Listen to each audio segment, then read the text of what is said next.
Hamzah, Guru Bimbingan dan Kaunseling SK Baranang. Apa khabar cikgu? Assalamualaikum. Alhamdulillah. Assalamualaikum semua pengurusi majlis. Alhamdulillah kita diberikan kesihatan pada pagi. Suara ni tak dengar you? Suara tak dengar. Okey. Assalamualaikum warahmatullahi wabarakatuh. Alhamdulillah. Alhamdulillah hari ini kita diberi kesihatan. Syukur banyak. Ya. Alhamdulillah. Baik, kita nak mulakan pagi ini dengan sama-sama kita membacakan 10 ayat daripada surah Al-Kahfi. Baik. Boleh ya? Okey. Baik, insya-Allah. Insya-Allah.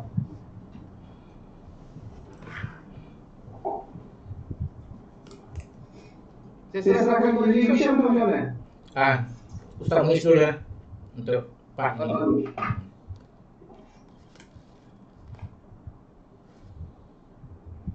إلى حضرة نبينا المصطفى صلى الله عليه وسلم وأهل بيته صلوات الفاتحة. أعوذ بالله من الشيطان الرجيم. بسم الله الرحمن الرحيم. الحمد لله رب العالمين الرحمن الرحيم مالك يوم الدين إياك نعبد وإياك نستعين اهدنا الصراط المستقيم صراط الذين أنعمت عليهم غير المغضوب عليهم ولا الضالين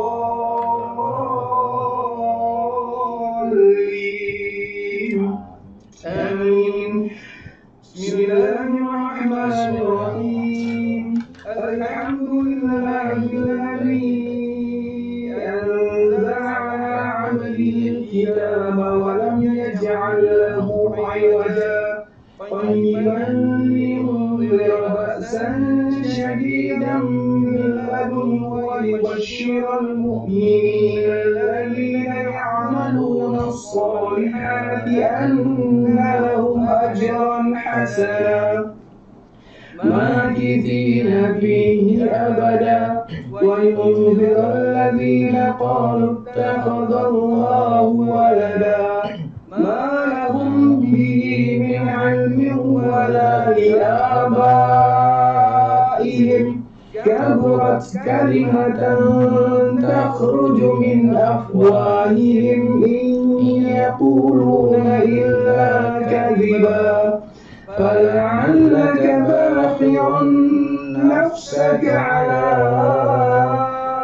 آثارهم إن لم يؤمنوا بهذا الحديث أسفا إنا جعلنا ما على الأرض زينة لها لنبلوهم أيهم أحسن عملا وإنا لجاعلون ما عليها صعيدا جرزا أم حسبت أن أصحاب الكهف والرقيم كانوا من آياتنا عجبا إذ أوى الفتية إلى الكهف فقالوا ربنا آتنا من لدنك رحمة وهيئ لنا من أمرنا رشدا صدق الله العظيم. Baik, alhamdulillah, syukur kepada Allah Subhanahu Wa Taala kerana kita dapat bersama-sama membacakan 10 ayat awal surah Al-Kahfi. Seperti mana itu maklum bahawa membaca surah Al-Kahfi ini insya-Allah dengan izin Allah Subhanahu Wa Taala mudah-mudahan kita akan dijauhkan daripada fitnah Dajjal insya-Allah. Baik, tanpa menyiapkan masa, kita mulakan tausiah kita dengan menjemput Cikgu Nur Hisham Hamzah, Guru Bimbingan dan Kaunseling SK Baranang. Persilakan cikgu. Bismillahirrahmanirrahim. Assalamualaikum warahmatullahi wabarakatuh. Alhamdulillah, sahabat-sahabat yang dikasihi sekalian, yang disayangi, yang hebat-hebat semuanya. Alhamdulillah, wassalatu wassalamu ala asyrafil anbiya wal mursalin wa ala alihi wa sahbihi ajma'in. Rabbi syrah li sadri wa yassir li amri wahlul 'uqdatam min lisani yafqahu qawli. Amin. Alhamdulillah, pertama-tama sekali kita diberikan kesehatan pada pagi ini, dan inilah syukur yang kedua juga, inilah kali pertama kita mengusahakan untuk membuat siaran langsung berhubung dengan tausiah pada hari Jumaat. Dan insyaAllah mudah-mudahan hal ini berkekalan istiqamah untuk masa-masa akan datang. Sahabat-sahabat sekalian, bila kita bangun pagi, kita kena merasakan syukur yang amat sangat kerana kita diberi kekayaan. Orang menafsirkan kekayaan itu adalah banyak harta, banyak duit di bank. Sedangkan menurut agama kita, orang kaya itu dia punya ciri hanya 3 saja. Hanya 3. Siapa ada 3 ni, maka kayalah dia. Yang pertama sekali, dia bangun pagi, dia sihat. Hari ini aku sihat, boleh bangun, boleh berjalan. Yang kedua, ada baju nak dipakai hari ini. Dan yang ketiga, ada rumah nak diduduk. Oh bukan, dia bangun pagi, dia sihat, dia boleh ada makanan untuk dimakan hari ini. Makanan. Yang kedua, ada rumah dan ada tempat tinggal. Rumah, tempat tinggal dan pakaian nak dipakai hari ini. Jadi bila ada 3 ni, orang tu adalah orang kaya. Jadi kita ni sihat, ada makanan hari ni nak boleh makan, ada tempat tinggal. Ada orang yang bangun pagi, dia tidak ada tempat tinggal dan tak boleh makan pun ada. Macam kes yang berlaku di Palu beberapa tahun lepas. Orang tu bangun pagi, dia tak punya rumah. Dia duduk di bawah tenda-tenda atau di bawah kemah-kemah. Dan ada orang sakit di hospital, dia punya duit banyak, tapi itu tak boleh, ini tak boleh, semua tak boleh makan. Jadi dia juga bukan orang kaya. Orang kaya tu dah kita lah orang kaya. Definisi kaya adalah orang yang sihat, ada makanan kita boleh makan, ada rumah boleh kita tinggal hari ini, dan ada baju yang boleh kita pakai hari ini. Baik, hari ini kita mula dengan surah Al-Kahfi. Surah Al-Kahfi ini adalah surah pertengahan dalam Al-Quran. Saya nak ambil sedikit khulasah dari bacaan Ustaz Muiz tadi. Kita tidak menafsir, ini bukan kelas tafsir Quran tapi kita mengambil pelajaran ibrat dari Al-Quran ini. Bismillahirrahmanirrahim. Alhamdulillahilladzi anzala ala abdihil kitab wa lam yaj'al lahu iwaja. Segala puji-pujian bagi Tuhan yang menurunkan kepada hambanya kitab dan tidak dijadikan, dan kitab itu tidak ada serum, tidak ada bengkok, tidak ada salah-salah padanya. Baik, ada 4 surah yang bermula dengan Alhamdulillah, termasuk surah Al-Fatihah. Ada 4 surah dan ini ada satu surahnya. Tuhan mengatakan dia menurunkan kitab kepada manusia untuk dijadikan sebagai panduan. Saudara-saudari kaum muslimin muslimat sekalian, sabda Nabi Muhammad SAW ketika beliau masih ada dulu, apa kata beliau? Taraktu fikum amrayni. Aku tinggalkan pada kamu hai manusia 2 perkara. Lan tadillu in tamassaktum bihima abada. Selama mana kamu berpegang pada 2 benda ini, kamu tidak akan sesat selama-lamanya.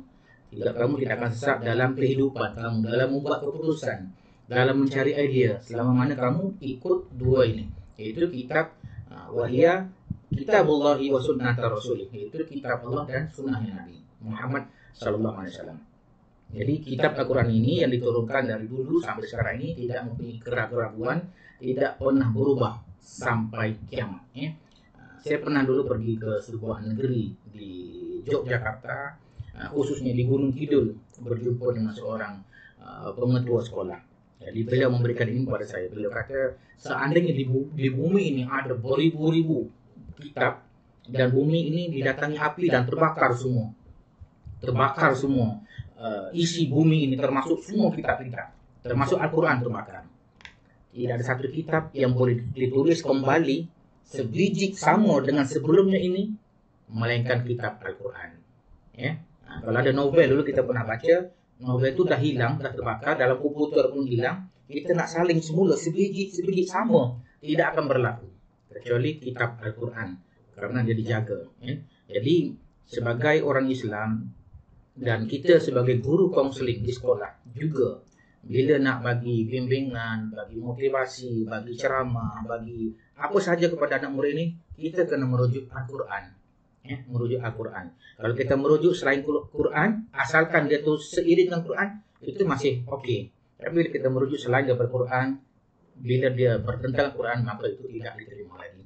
Dan apakah bahan yang kita nak bagi ceramah kepada anak murid kalau bukan Al-Quran, kalau bukan isi agama, Karena agama itu adalah sebuah nasihat. Ad-dinu nasihah. Contoh guru kaunseling bagi tahu pada anak-anak dia. Murid-murid Islam kita perlu bersabar menghadapi pandemi ini, ya. Karena pandemi ini adalah satu musibah, bla bla bla bla. Kita mesti bersabar. Karena bersabar itu adalah apa? Sumber rujukannya Quran adalah orang-orang yang hebat menghadapi kesabaran pahalanya ini. Tapi bila kita tidak merujuk pada Quran, kita merujuk contohlah Marco Polo, dan Marco Polo tu dia punya kata-kata dia tu bertentangan Quran, maka kita tidak ada modal lagi. Maka kita boleh menggunakan kata-kata siapapun asalkan seiring dengan Quran. Quran suruh bersabar, kita juga mengajar bersabar. Jadi Al-Quran kitab itu adalah panduan. Jadi guru-guru kaunseling yang ada kelulusan ijazah, baik macam Ustaz dari Mesir ataupun psikologi ataupun kaunseling ataupun apa saja, ataupun guru-guru yang latihkan dalaman, itu pelajarilah agama. Karena bila manusia tidak mempelajari agama, dia akan hidup sesat dalam membuat keputusan, sesat dalam berfikir, sesat dalam berbicara. Saya bagi contoh, ini agak isu meluas sedikit. Contoh, ketika seorang manusia bernama Nikita Mirzani di Indonesia, jadi beliau mengecam karena tidak suka pada seseorang hamba Allah. Jadi di sini saya nak bagi tahu ayat dia yang keluar ini. Jadi karena dia benci pada seseorang itu, dia kata apa dia? Gue kalau masuk neraka pun tak apa-apa. Artinya saya ni kalau masuk neraka pun tak apalah. Karena di situ banyak teman-teman gue. Karena dalam neraka itu banyak sahabat-sahabat saya. Mungkin kita boleh bikin acara. Maksud beliau tu mungkin boleh buat satu acara macam parti ke satu hari, acara perjumpaan ke reunion ke apa dia. Karena ni kita tidak belajar. Dia tidak belajar dari Al-Quran itu sendiri. Bagaimana dalam Quran itu sebenarnya? Dalam Quran. Bagaimana kehidupan dalam neraka itu sebenarnya? Mungkin dia fikir neraka itu seperti ward hospital. Hospital yang kita duduk satu ward ramai-ramai macam di kantin gitu kan. Boleh pergi sana, boleh pergi sini kalau dah ada tak sihat itu. Kalau dah wayar-wayar dicabut semua itu, mungkin begitulah dia fikirkan. Padahal Tuhan memberitahu dalam surah An-Nisa ayat 56. A'udzu billahi minasyaitonir rajim. Innal ladzina kafaru bi ayatina sawfa nuslihim naran kullama nadidat juluduhum baddalnahum juludan khairaha liyadzuqul azab. Innallaha kana azizan hakima. Sadaqallahul azim. Sesungguhnya orang-orang yang kafir itu, orang-orang yang kufur dengan ayat-ayat kami, kelak kami akan masukkan ke dalam neraka. Setiap kali kulit mereka hangus, kami ganti dengan kulit yang baru lagi, supaya mereka merasakan azab. Liyadzuqul azab. Sesungguhnya Allah Maha Perkasa lagi Maha Bijaksana. Jadi siksaan dalam neraka itu, jangankan kita nak pergi mari, nak tengok kawan, nak tengok, nak ziarah, kita sendiri tak terdaya. Menghadapi azab neraka itu, yang dibakar itu sampai habis kulit, katanya sampai tinggal tulang. Dan Tuhan buat lagi isi baru, kulit baru. Liyadzuqul azab. Supaya manusia merasakan azab pedihnya. Jadi di sini disebut kulit. Doktor-doktor pakar kulit, doktor di dunia pakar kulit menemui satu jawaban. Kenapa Quran itu mengatakan kulit, tidak mengatakan isi? Mereka menemukan jawaban bahwasanya sakit itu berada di kulit sebenarnya. Sakit, kita ambil jarum, kita cucuk, kulit itulah yang merasakan sakit, yang menghantar satu maklumat sampai kotak sakit. Kalau sudah terbakar kulit, kena isi, tidak sakit lagi. Maka dibakar manusia itu sampai pada habis dan dibuat lagi kulit. Jadi tidak ada masa untuk kita ziarah-ziarah nak tepuk siapa, hai, Assalamualaikum, apa khabar kamu bila kamu masuk dalam neraka ini. Itulah bayang-bayangan manusia yang tidak belajar agama. Jadi ikut sedap dia keluar, ikut sedap mulut dia. Padahal dia tidak tahu bagaimana ngerinya azab neraka itu. Jangankan masuk neraka, orang yang kena azab yang paling ringan sekali yaitu dimasukkan kaki dalam kasut. Bapak saudara Nabi itu kan dalam kasut yang dibuat dari neraka sudah menggelegak sampai otak. Punya panasnya kasut itu. Ini kan pula masuk dalam api neraka yang dalamnya itu dikatakan 70 tahun. Ada riwayat lain mengatakan 70.000 tahun. 70 tahun ini begini, ini satu orang baby, kita boleh bayangkan dilahirkan hari ini. Dan katakanlah untuk kita mudah faham, baby itu dilepas. Lama nih, nak masuk dalam neraka, nak sampai ke dasar neraka tu mengambil masa bukan 1 tahun, bukan 2 tahun, bukan 50 tahun, 70 tahun baru sampai ke dasarnya. Na'udzubillah. Punya dalam sekali neraka itu 70 tahun baru sampai ke dasarnya. Kalaulah neraka tu, anda bayangkan, kalau neraka tu lah setinggi sekolah 3 tingkat. Ini bangunan sekolah 3 tingkat ini. Boleh tak kita panjat keluar? Ya, kalau ada tangga kan. Lagi kena bakar ini, kena bakar, orang terbakar dalam rumah pun tak boleh nak keluar dah. Hangus begitu. Masuk dalam rumah nak selamatkan cucu dengan dia meninggal dunia. Tapi dalam neraka besok manusia tidak mati.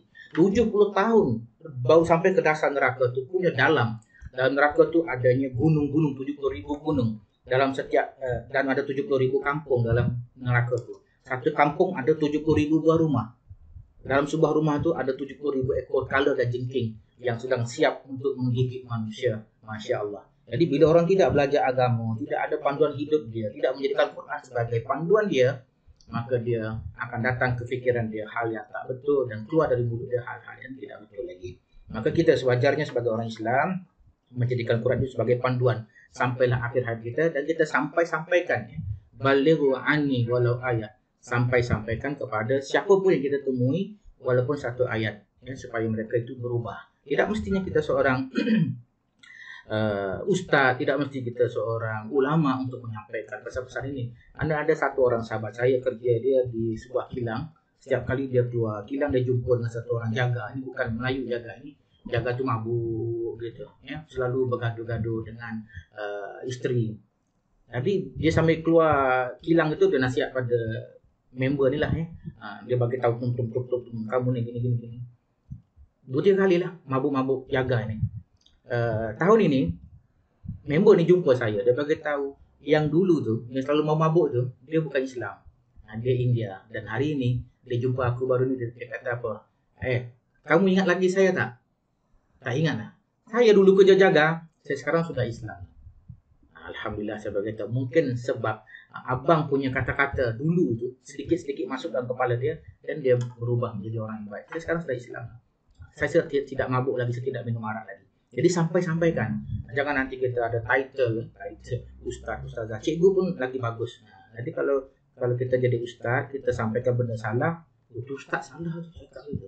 Tapi kalau cikgu, siapa tu cikgu Rafidah cakap, oh dia cikgu. Kalau tersalah ayat Quran dibaca ke, tersalah ke, dia cikgu, tak apalah, dimaafkan. Jadi ambil kesempatan ini untuk kita membantu manusia untuk mengubah diri manusia, untuk memanusiakan manusia. Kata Sayyidina Umar radhiyallahu anhu, aku sangat mencintai satu hari yang aku bangun pada hari itu dengan kata-kataku boleh mengubah orang lain. Bila orang dengar kata-kata aku, boleh berubah orang lain menjadi manusia yang lebih baik. Lebih aku cintai daripada dunia dan isi-isinya ini. Ada kereta katakanlah Bugatti Veyron, Lamborghini, itu dah macam mana kereta tu, ada harta yang banyak, tetapi kata Sayyidina Umar, aku lebih mencintai satu hari yang aku bangun pagi dengan kata-kataku aku boleh mengubah manusia. Makanya dulu kita diberikan pentas, guru kaunseling diberikan pentas untuk bercakap di sekolah. Ambil peluang. Kadang-kadang kita tak ada ruang untuk bercakap, cari peluang itu. Pegang mic bercakap. Assalamualaikum warahmatullahi wabarakatuh. Tapi masa 5 minit. Kadang-kadang saya ni, kalau hari Jumaat kita di sekolah kita baca Yasin, waktu time mic tu ada di tangan saya. Sebelum murid masuk ke dalam kelas, saya akan uraikan salah satu dari surah Yasin, salah satu ayatnya ya. Nanti di akhirat anak-anak, Tuhan bagi tahu waktu kallimuna aidihim, yang bercakap di akhirat besok adalah tangan kita, kaki kita, mulut kita tak boleh bercakap lagi. Biar anak dengar itu ya. Karena Tuhan boleh buat. Hari ini kita boleh tengok dah. Tak mestinya mulut boleh bercakap, speaker boleh bercakap, telefon boleh bercakap, radio boleh bercakap, TV boleh bercakap. Apakah telefon ada mulut? Apakah TV, radio ada mulut? Tak ada mulut. Maka Tuhan boleh buat nanti di padang mahsyar, tangan kita boleh bercakap walaupun tak ada mulut. Tapi kita boleh bercakap. Jadi anak-anak, kita jangan berbohong. Hari ini kita berbohong. Jadi kita kupas sedikit saja Al-Quran itu untuk anak-anak kita. Walaupun ada ustaz, tidak apa. Walaupun ada ustazah, ada ustaz. Kadang-kadang ustaz itu seorang yang pemalu.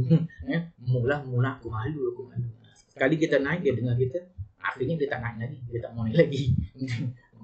Dia dah rasa macam, entahlah apa dia rasakan lah. Kamulah. Sebab cikgu kaunseling ni ada kepakaran berbicara. Cuma ilmunya kurang.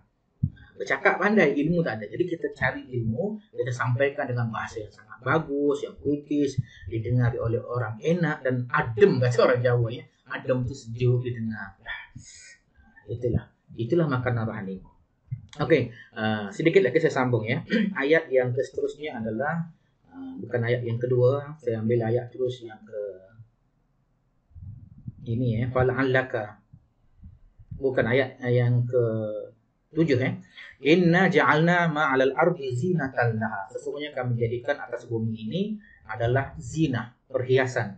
Linabluwahum ayyuhum ahsanu amala. Kami jadikan atas muka bumi ini semua itu sebagai perhiasan kepada manusia. Liyabluwahum. Tujuannya kami apa? Apakah objektif Tuhan menjadikan itu perhiasan? Linabluwahum, untuk kami menguji manusia itu. Ayyuhum, siapakah antara manusia itu yang ada 7-6 bilion ini ahsanu amala, yang terbaik amalan dia ya, perhiasan hidup. Baik, saya teringat dulu waktu saya berbicara guru saya dulu. Guru saya memberi satu wejangan, satu mutiara kata yang sangat bagus, sekali hari saya sampaikan. Kata beliau, dalam hidup ini ada dua benda yang berlaku dalam diri kita ini. Sama ada kita dilambai atau kita yang melambai. Sama ada kita yang dilambai atau kita yang melambai. Ada 7 hal yang melambai manusia. Jadi beliau ambil dari surah Al-Imran ayat 14. A'udzu billahi minasyaitonir rajim. Bismillahirrahmanirrahim. Zuyyina lin-nasi hubbus syahawati minan nisa'i wal banina wal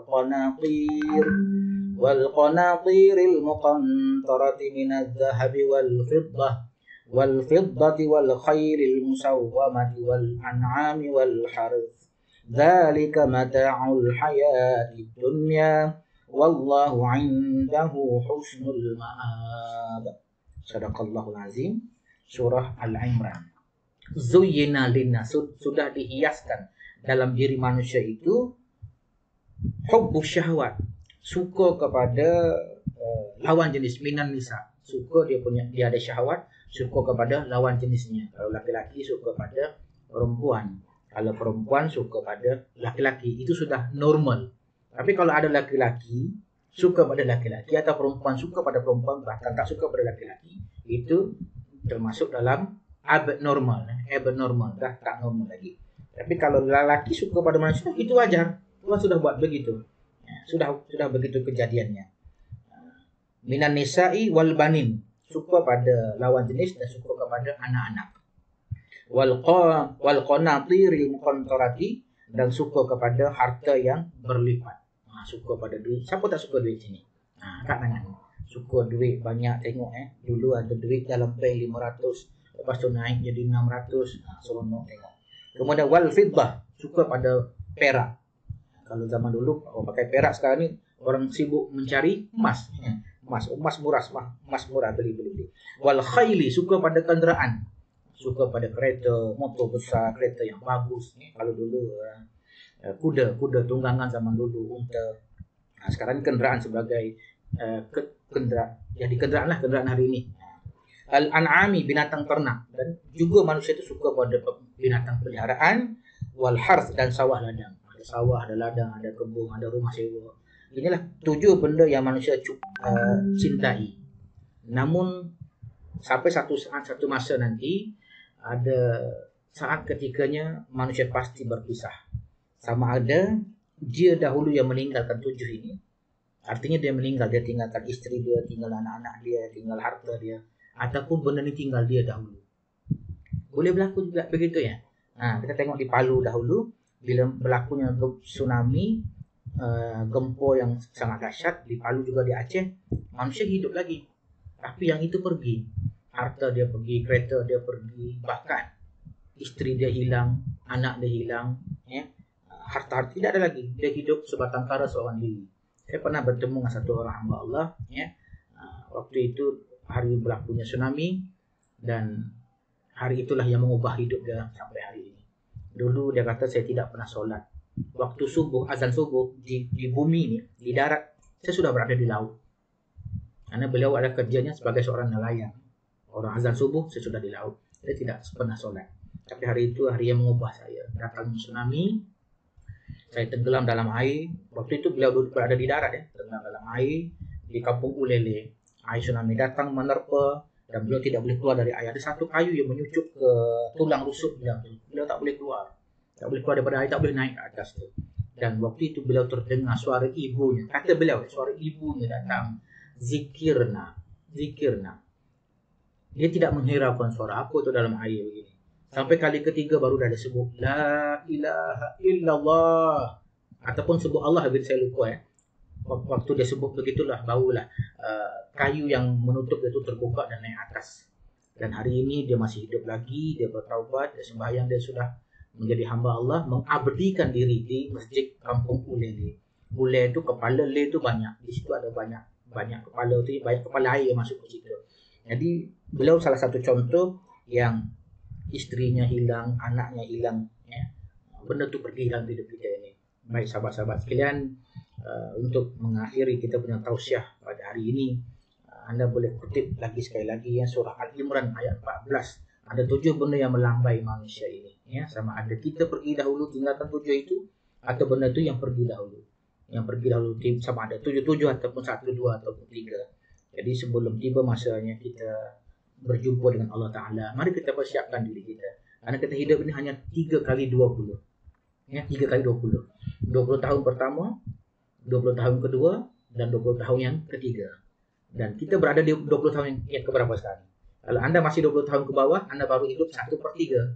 Kalau sudah berada 21 tahun sampai ke 40, anda dah hidup 2/3. Tapi kalau anda sudah masuk umur 40 ke atas, anda sudah berada di 1/3 yang terakhir. Kita sedang berada di masa-masa akhir hidup ini. Jadi kita tidak perlu memandang masa lalu. Masa lalu adalah kemarin. Kemarin adalah mimpi. Dia adalah mimpi kemarin itu. Jangan dikenang. Kita melihat di media sosial, kenapa manusia menderita? Salah satunya sebab dulu dia menderita. Dulunya dia menderita, pernah dipukul, pernah diapa-apa oleh somebody. Tapi hari ini benda itu tidak berlaku lagi, tapi yang berlaku dalam fikiran dia adalah perasaan dia. Dia menarik lagi cerita lama, kisah lama, perasaan lama. Dulu saya pernah begini. Jadi dia menderita lagi hari ini dan dia menulis di media sosial lagi. Jadi dia terus menderita. Dulu derita, hari ini derita, dan besok pun terus menderita. Dan sampai bila nak bahagia? Kita ingat hidup kita ni ada 1/3 dan kita ada di 1/3 yang terakhir. Ada berapa hari lagi entah kita hidup ini, ya. Ramai sahabat-sahabat kita yang tahun ini meninggal, antaranya ialah Cikgu Wang Zul ya, dari SK Taman Bukit Teratai, guru kaunseling, sangat akrab dengan saya, meninggal tahun ini. Cikgu Khairul Bariyah, cikgu kaunseling, meninggal tahun ini. Kak B, SK TUDM, meninggal juga tahun ini. Dan Roshaimi, seorang guru kaunseling dari Perak, meninggal juga tahun ini.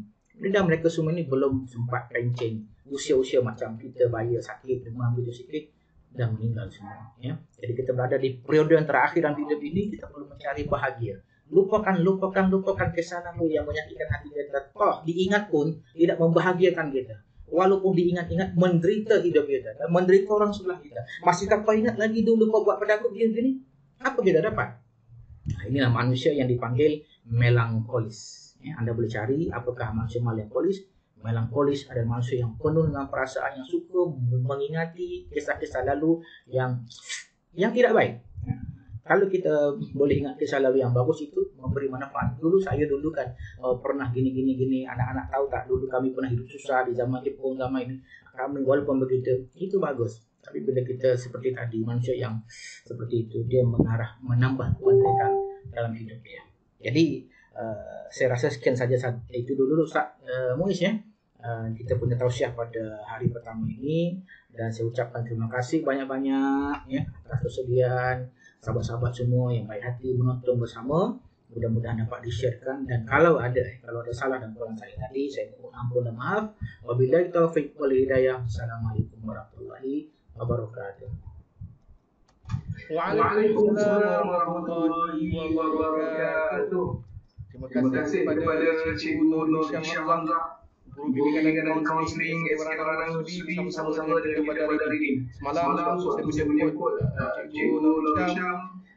Beliau rasa macam apa saya nak cakap, tapi betul lah bila dah diberi peluang kepada beliau, Masya Allah, tak berhenti kan. Dan Alhamdulillah kita memang bagi peluang kepada Cikgu Hisham selaku tausiah pertama kita pada minggu ini, insyaAllah. Okey, baik. Kepada rakan-rakan yang dikasih sekalian, saya tertarik dengan kata-kata Cikgu Hisham tadi berkenaan dengan neraka. Dulu waktu dulu ada kawan yang tak risau neraka sekarang musim sejuk. Sebenarnya kalau kita ikutkan, sejuk itu jauh lebih seksa daripada panas. Kan? Kadang-kadang kita rasa bahawa neraka sejuk. Sejuk jauh lebih seksa berbandingkan dengan panas. Tapi insyaAllah janganlah kita main-main dengan neraka, syurga dan sebagainya. Kerana kita sebagai Islam, kita kena yakin dan pasti bahawa insyaAllah kita akan berada di sama ada di syurga ataupun neraka. Itulah. Okey, baik. Terima kasih kepada rakan-rakan yang bersama-sama dengan kita pada hari ini. Terima kasih kepada Cikgu Azhari, Cikgu Rosno, UBKK Seri, Kamal Firdaus, Asmawani, Ibrahim, Nazatul Sheila dan ramai lagi. Terima kasih banyak bersama dengan kami pada hari ini. Dan insyaAllah pada minggu hadapan kita akan bersama dengan Ustaz Ahmad, seorang selebriti dan acara TV. Dan untuk rakan-rakan yang rasa nak hubung dengan Cikgu Hisham, boleh hubung melalui Facebook beliau ataupun apa nombor telefon Cikgu Hisham kalau ada apa-apa yang dipanggil. Sekarang mudah. Pakai web je. www.hisham.com. Ada situ. www.hisham.com. www.hisham.com. Jadi rakan-rakan kalau rasa nak panggil Cikgu Hisham bersiaran di sekolah anak, silakan boleh terus hubung melalui laman web yang telah saya sediakan di sini. Okey, terima kasih banyak insya-Allah. Rakan-rakan sekalian yang sama-sama dengan saya sekali lagi pada pagi ini atau pada hari jam 12 hari nanti kita bersama dengan Cikgu Jafri, guru kaunseling cemerlang untuk sekolah menengah yang baru ini mendapat menangani Al-Quran sebenarnya dengan hari yang baru-baru inilah. Okey, baik. Terima kasih kepada MCG, terima kasih kepada JPF menerima idea kita adakan konferensi ini. Dan insyaAllah kita akan adakan lagi pada masa-masa akan datang. Wah, Cikgu ini pun ada guru terima kasih kerana support kami di Negeri Selangor. InsyaAllah satu hari lagi kita akan bagi Cikgu kita untuk berkongsi bersama-sama dengan rakan di Negeri Selangor. Okey, kita setakat saja. Tuan-tuan dan puan, nanti saya akan masukkan link sekali lagi sebenarnya dekat ruangan komen dah ada link SPLKPM. Jadi rakan-rakan boleh terus daftar kehadiran rakan-rakan di SPLKPM yang telah disediakan. Cikgu ini pun silakan untuk sama-sama daftar SPLKPM insya-Allah. Saya kira setakat saja. Terima kasih sekali lagi kepada Cikgu Hisham. Kita nak doa boleh? Boleh. Okey, kita silakan Cikgu Hisham. Baik, mari kita hayati sebuah doa ini mudah-mudahan menjadi satu ketenangan kita pada hari ini. Ila hadratin nabiyina Mustafa sayyidina Muhammadin sallallahu alaihi wasallam. Al-Fatihah. A'udzu billahi minasyaitonir rajim. Bismillahirrahmanirrahim. Alhamdulillahirabbil alamin wassalatu wassalamu ala asyrofil anbiya'i wal mursalin sayyidina wa maulana Muhammadin wa ala alihi wa sahbihi ajma'in. Ya Allah, ya Tuhan kami, ampunkan dosa kami, ya Allah. Ampunkan dosa kedua ibu bapa kami, ya Allah. Engkau pernah menjanjikan, ya Allah, siapa yang menghadiri majelis ilmu akan diampunkan dosanya, ya Allah. Ampuni dosa kami, ya Allah, segelap apapun dosa kami, ya Allah. Segelap apapun masa lalu kami, ya Allah. Ampun dosa kami, ya Allah. Ya Allah, Tuhan kami, ampunkan dosa seorang wanita yang pernah kami tumpangi rahimnya selama 9 bulan 10 hari lamanya. Wanita itu telah melahirkan kami hingga koyak isinya, ya Allah. Luka kulitnya, ya Allah. Tumpah darahnya, ya Allah. Bercucuran air matanya menahan sakit dan derita, ya Allah. Itulah ibu kami. yang tidak pernah kenyang makan minumnya kerana mengenyangkan kami ya Allah, tidak pernah peduli sakitnya kerana menjaga kebajikan kami ya Allah. Mulia sungguh ibu kami ya Allah. Ya Allah Tuhan kami, ampunkan dosa seorang manusia lelaki yang bernama ayah ya Allah. Dialah manusia pertama dalam dunia ini yang membisikkan telinga kami, asyhadu an la ilaha illallah, asyhadu anna Muhammadar Rasulullah. Ya Allah Tuhan kami, ayah kami banyak diamnya ya Allah, yang selalu menangis di hadapan-Mu ya Allah, yang selalu menyembunyikan derita hidupnya dari pengetahuan manusia ya Allah. Ya Allah Tuhan kami, andainya orang tua kami masih hidup lagi ya, andai mereka masih hidup ya Allah, ampunkan dosa mereka ya Allah, sihatkan mereka ya Allah untuk beribadah padamu ya Allah. Dan ada antara kami ini ibunya sudah meninggal dunia ya Allah, yang ayah sudah meninggal dunia ya Allah, ampunkan dosa mereka ya Allah. Jadikan anak-anak yang masih hidup ini anak-anak penyebab orang tua mereka tidak dikenakan azab kubur ya Allah. Ampun dosa kami ya Allah. Ya Allah Tuhan kami, ada antara kami sahabat kami yang sakit ya Allah, Kau sembuhkan ya Allah. Ada antara kami ini yang sedang terlekat hutang, dibantu ya Allah. Ada antara kami ini yang punya hajat-hajat dikabulkan ya Allah. Ada antara sahabat kami yang sedang resah kehilangan orang tersayang ya Allah, Kau gembirakan, bahagiakan ya Allah. Rabbana ja'alna muqimas shalah wa min dzurriyyatina qurrata a'yunin waj'alna lil muttaqina imama. Rabbana atina fid dunya hasanah wa fil akhirati hasanatan wa qina adzabannar. Wa sallallahu ala sayyidina Muhammad wa ala alihi wa sahbihi wa sallam. Walhamdulillahi rabbil alamin. Taqabbalallahu minkum. Inilah terima kasih kepada Hisham dan terima kasih kepada rakan-rakan yang sudi bersama-sama kami hari ini. Alhamdulillah setakat ini kita dah sampai ke 28 orang yang menonton. Terima kasih. Mudah-mudahan insya-Allah setiap hari kita pada hari ini akan menjadi dari kekalahan. Dan nanti yang kita dapat pada hari ini kita amalkan dan insya-Allah pahala itu akan sentiasa banyak. Sekian saya kira saja. Terima kasih banyak-banyak. Bila kita hidayah. Assalamualaikum warahmatullahi wabarakatuh. Sekali lagi hujan banyak-banyak berdoa dan mudah-mudahan insya-Allah doa kita akan diterima oleh Allah Subhanahu wa taala. Terima kasih.